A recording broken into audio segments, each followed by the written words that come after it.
ఉన్నారు. యువతను చూశారు ఎట్టున్నారంటే ఒక్కొక్క ఆకాశానికి ఎదుగుతున్నారు. పిల్లలైతే తల్లిదండ్రుల భుజాలపైన నాకు 2 వేళ్లు చూపించి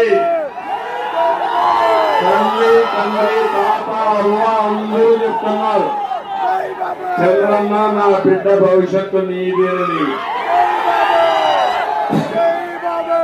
చూసినప్పుడు నాకు అనిపిస్తుంది ఈరోజు ప్రజాగణం పత్తిపాడుకు వస్తే గెలుపు ఖాయం.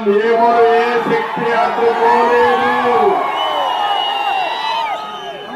నేను అడుగుతున్నా, రోజు బతుకేమైనా బాగుందా? రైతులు మీరే చెప్పండి.